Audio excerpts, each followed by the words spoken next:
भीषण बारिश और बाढ़ से जूझ रहे गुजरात में हालात और बिगड़ सकते हैं आज। जिस डीप डिप्रेशन की वजह से गुजरात में भारी बारिश हो रही थी वो अरब सागर में दाखिल होने जा रहा है, जिससे कच्छ और सौराष्ट्र में तूफानी बारिश के आसार हैं। पिछले 80 साल में ये ऐसा चौथा तूफान है जो जमीन के ऊपर पैदा हुआ है। अरब सागर के ऊपर ये कहर बरपाएगा।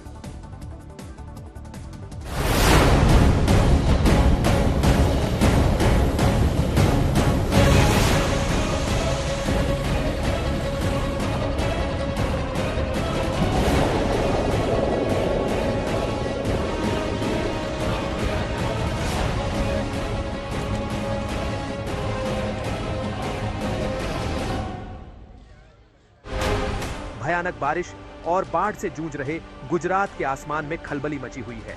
मौसम विभाग ने गुजरात में एक और दुर्लभ घटना की भविष्यवाणी की है। गुजरात में इस समय भयानक बारिश और बाढ़ की स्थिति बनी हुई है।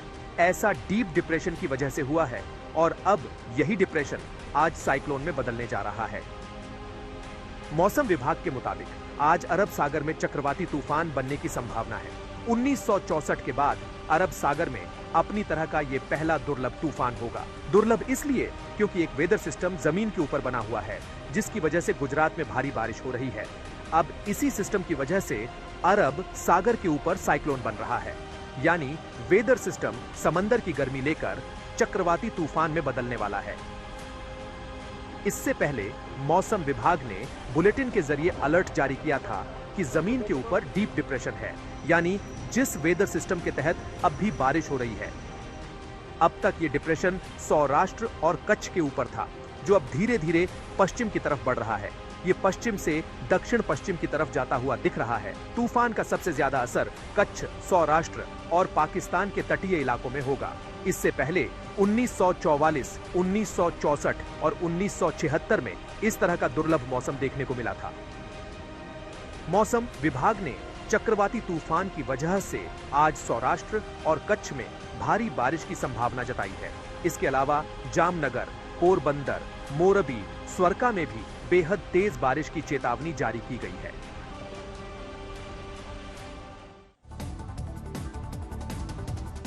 आसमान से बरस रही आफत गुजरात में कहर ढा रही है। पिछले 4 दिनों में गुजरात में बारिश और बाढ़ से 32 लोगों की मौत हो चुकी है।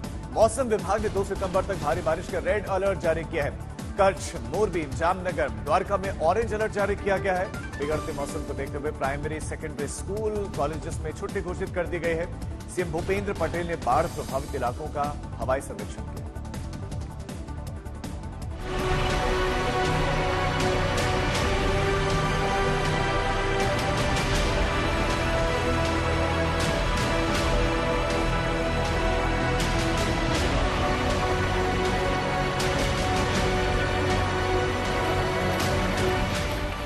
गुजरात में 4 दिन की बारिश ने भयानक तबाही मचाई है।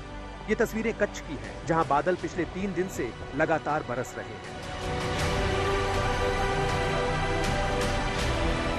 सर्च ऑपरेशन की ये तस्वीरें बनासकांठा की है, जहां शक्तिपीठ अंबाजी के पास उफन रहे बरसाती नाले में एक बुजुर्ग बह गए।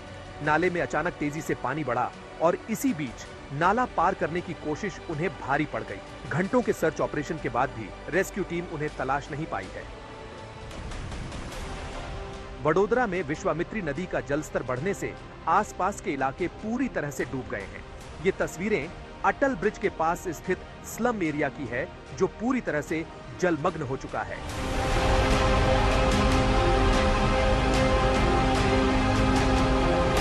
आसमानी आफत से बिगड़ते हालत के बीच सीएम भूपेंद्र पटेल ने बाढ़ग्रस्त इलाकों का हवाई सर्वे किया। बिगड़ते हालात से निपटने के लिए सेना, वायुसेना और तटरक्षक बल को तैनात किया गया है। गुरुवार को द्वारका के कल्याणपुरी में फंसे 4 लोगों को सेना के हेलीकॉप्टर से रेस्क्यू किया गया।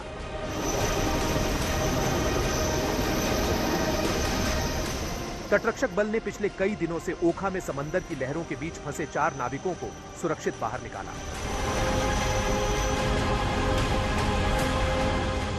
लगातार बिगड़ते मौसम को देखते हुए अहमदाबाद, राजकोट, बोटाद, आणंद, खेड़ा, महिसागर, कराच और मोरबी में प्राइमरी सेकेंडरी स्कूलों और कॉलेजों में छुट्टी कर दी गई है। शक्ति सिंह राजपूत, दर्शन ठक्कर, कौशिक कंटेचा, अतुल तिवारी और शिवानी ब्रजेश दोषी के साथ कुमार कुणाल, आज तक ब्यूरो।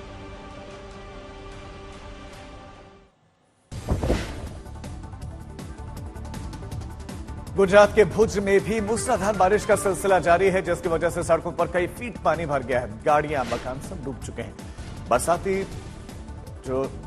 सड़कों पर बरसाती नाले पूरी रफ्तार के साथ बह रहे हैं। मूसलाधार बारिश के बीच में लोगों को रेस्क्यू किया जा रहा है। पुलिस की गाड़ियां लोगों को सुरक्षित स्थानों पर पहुंचा रही हैं।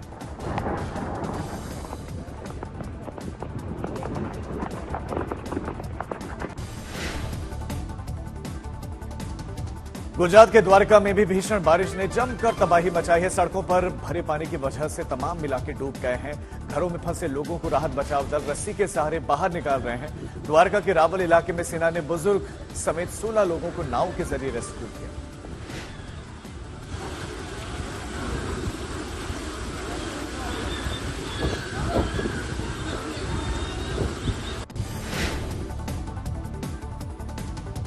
यूपी के भी कई जिले भारी बारिश की वजह से बाढ़ की चपेट में हैं। बस्ती जिले से होकर गुजरने वाली सरयू नदी उफान पर है, जिसकी वजह से आसपास के 43 गांव डूब गए।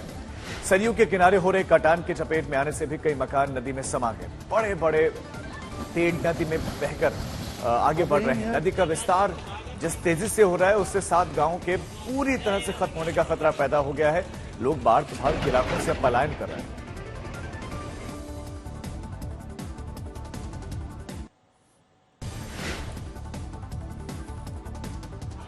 जयपुर में देर रात 2 मंजिला निर्माणाधीन इमारत ढह गई। हादसा जवाहर नगर में हुआ, जहां पर 2 मंजिला इमारत अचानक भर कर गिरी।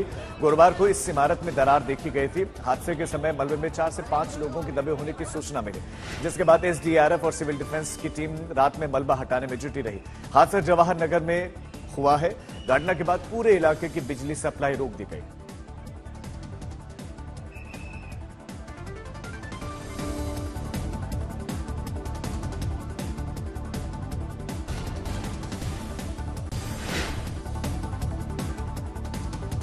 प्रधानमंत्री नरेंद्र मोदी आज महाराष्ट्र में पालघर और मुंबई का दौरा करने वाले हैं और इस दौरान प्रधानमंत्री मोदी दोनों ही शहरों में कई परियोजनाओं का उद्घाटन और शिलान्यास करेंगे। पीएम मोदी सुबह लगभग 11 बजे मुंबई के जियो वर्ल्ड कन्वेंशन सेंटर में ग्लोबल फिनटेक फेस्ट को संबोधित करेंगे। दोपहर लगभग 1:30 बजे प्रधानमंत्री मोदी पालघर में 76,000 करोड़ की लागत वाली वधावन बंदरगाह परियोजना की आधारशिला रखने जा रहे हैं। इसके साथ ही प्रधानमंत्री मोदी लगभग 1560 करोड़ रुपए की लागत वाली 218 मत्स्य पालन परियोजनाओं का उद्घाटन और शिलान्यास भी करेंगे। साथ ही वो लगभग 360 करोड़ की लागत से बनने वाले national roll out of BECIL communication and support system का शुभारंभ करेंगे। कोलकाता रेप मर्डर केस को लेकर बीजेपी और टीएमसी आमने सामने हैं। आज फिर टकराव के आसार बन रहे हैं। मुख्यमंत्री ममता बनर्जी ने आरोपियों के लिए फांसी की मांग को लेकर कॉलेज में प्रदर्शन का ऐलान किया है। छात्रों का आंदोलन दोपहर लगभग 1 बजे शुरू होगा। वहीं बीजेपी महिला मोर्चा भी आज रैली करने वाली है। महिला कार्यकर्ता बंगाल महिला आयोग का घेराव करेंगी। बीजेपी ममता बनर्जी के आग वाले बैन पर हमलावर है। सुकांत मजूमदार ने राज्यपाल से ममता के इस बैन की शिकायत की है। आज दिल्ली में सीबी आनंद बोस बंगाल के हालात की जानकारी गृहमंत्री शाह को देंगे।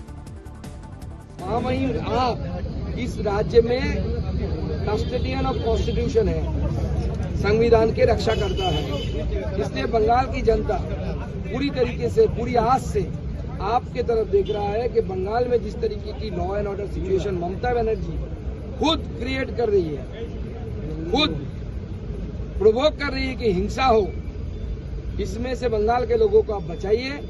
बंगाल में डेमोक्रेसी को बहाल रखिए और बंगाल जो भारत का एक फेडरल स्ट्रक्चर में भारत। देखिए, अब जिस हिसाब से हम लोगों ने भी देखा कि पूरे बंगाल में बीजेपी जो है गुंडागर्दी कर रही है, सामाने बाजारों में से निकाल छीना झपटी सब कर रही है। एक माहौल जो है, एक एनवायरनमेंट जो है शांति का, उसको ये बीजेपी के लोग भंग करना चाहते हैं और ये लगातार जो है लोगों को उकसाने का काम कर रहे हैं। प्रदर्शन और सियासी संग्राम के बीच में कोलकाता रेप मर्डर केस की जांच में जुट रही सीबीआई ने 2 सिक्योरिटी गार्ड्स का पॉलीग्राफ टेस्ट करवाया है। ये दोनों ही गार्ड वारदात की रात को अस्पताल में ड्यूटी पर तैनात हैं। इस बीच में आरजीकर हॉस्पिटल के असिस्टेंट सुपरिटेंडेंट और पीड़िता के माता पिता के बीच में फोन रिकॉर्डिंग भी वायरल हो रही है। ट्रेनी डॉक्टर की मौत सुबह लगभग 3 से 4 बजे के बीच में हुई, जबकि पीड़िता की माता पिता को पहला कॉल सुबह 10:53 पर किया गया। ও একটু শরীরটা খারাপ হয়েছে, আপনারা কি একটু আসতে পারবেন ইমিডিয়েট? কেন, কি হচ্ছে কি? ওর শরীরটা খারাপ, আমরা ভর্তি করাচ্ছি ওকে, আপনি কি ইমিডিয়েট একটু আসতে পারবেন? কি হচ্ছে কি সেটা বলবেন তো? সেটা তো ডাক্তাররা বলবে আপনারা এলে। আমরা আপনার নাম্বারটা জোগাড় করলাম, করে জানালাম যে বাড়ির লোক হিসেবে আপনারা একটু তাড়াতাড়ি আসুন। কি হচ্ছে সেটা বলো না তুমি। পেশেন্ট শরীরটা খারাপ, ভর্তি হয়েছে হসপিটালে, বাকিটা আপনারা এলে ডাক্তার বলবে। ওর কি জ্বর হয়েছে? আপনারা একটু আসুন, জলদি চলে আসুন যত তাড়াতাড়ি পারবেন। কেন, খুব অবস্থা খারাপ? খুব অবস্থা খারাপ, হ্যাঁ খুব অবস্থা খারাপ, একটু তাড়াতাড়ি চলে আসুন। হ্যালো, হ্যাঁ অ্যাসিস্ট্যান্ট সুপার বলছি। হ্যাঁ হ্যাঁ শুনুন, আপনাকে তখন বারবার বলছিলাম, ব্যাপারটা হচ্ছে যে আপনার মেয়ে মৌমিতা, উনি সুসাইড করেছেন হয়তো, বা কিছু মারা গেছেন। পুলিশ রয়েছে, আমরা হসপিটালে সবার সামনেই রয়েছি, ফোন করছি, আপনারা যত তাড়াতাড়ি পারবেন চলে আসুন। আমরা আসছি এক্ষুনি আসছি। হ্যাঁ একটু তাড়াতাড়ি চলে আসুন। হ্যাঁ বলুন। হ্যালো হ্যালো, হ্যাঁ বলুন। মৌমিতার বাবা বলছি। হ্যাঁ বলুন বলুন। কি হয়েছে কি সেটা বলো না একটু। ওনার অবস্থা খুবই খারাপ, আপনি যতটা তাড়াতাড়ি পারবেন চলে আসুন। কি হয়েছে না সেটা বলো না। সেটা তো ডাক্তার বলবে, আপনি একটু তাড়াতাড়ি চলে আসুন এখানে। আপনি কে বলছেন বলুন তো? আমি অ্যাসিস্ট্যান্ট সুপার বলছি, আমি ডাক্তার বলছি না। ডাক্তার নেই হবে কেউ? আমি সুপারিনটেন্ডেন্ট কথা বলছি। হ্যালো, হ্যাঁ ঠিক আছে। হ্যাঁ আমি অ্যাসিস্ট্যান্ট সুপারিনটেন্ডেন্ট কথা বলছি। আপনার মেয়েকে আমরা এমার্জেন্সিতে নিয়ে এসেছি, আপনারা আসুন, এসে যোগাযোগ করুন। ও কি হয়েছিল কি? ও তো ডিউটিতে ছিল। আপনারা জলদি চলে আসুন যতটা তাড়াতাড়ি পারবেন। জানেন তো? কথা বলেন। হ্যাঁ হ্যালো, হ্যাঁ বলুন। আমি আজিকর বলছিলাম। হ্যাঁ বলুন। আচ্ছা আপনারা আসছেন তো? হ্যাঁ একদম আসছি। কেমন আছে শরীর? আপনারা আসুন, আসলে কথা হবে। আসুন আজিকর হসপিটালে আসুন, আমাদের এই চেস্ট ডিপার্টমেন্টে এইচওডি স্যারের কাছে আসুন। আচ্ছা আচ্ছা।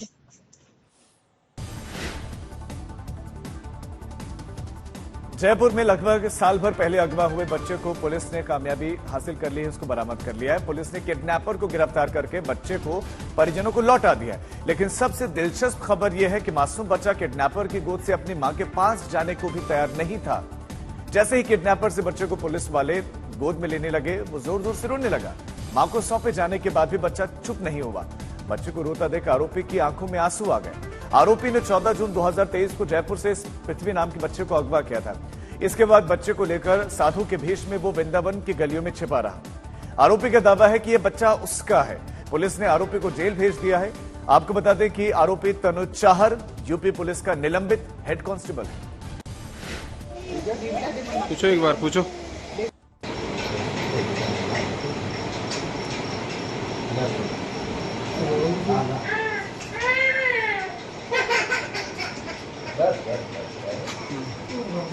कुछ नहीं बेटा, आराम से। अभी आ रहे हैं बेटा, है ना?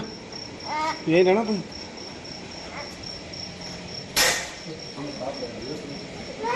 आप देखना एक बार।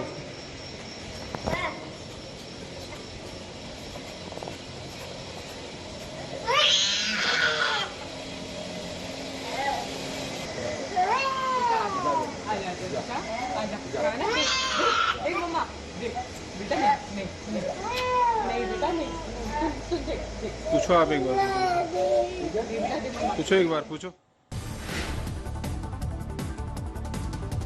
यूपी के बहराइच जिले में 35 गांवों में आतंक मचाने वाला चौथा आदमखोर भेड़िया गोरखपुर चिड़ियाघर पहुंच गया है। इंसानों को मौत के घाट उतारने वाला ये भेड़िया पकड़ा गया है। अब तक 4 आदमखोर भेड़िए पकड़े जा चुके हैं और इनमें से 2 भेड़ियों को लखनऊ के चिड़ियाघर में भेजा गया है, जबकि एक की मौत हो चुकी है। जिस नर भेड़िए को गोरखपुर चिड़ियाघर भेजा गया है, उसका आकार अब तक पकड़े गए भेड़ियों में सबसे बड़ा है, इसलिए अंदाजा ये लगाया जा रहा है कि ये सबसे खतरनाक भेड़िया होगा।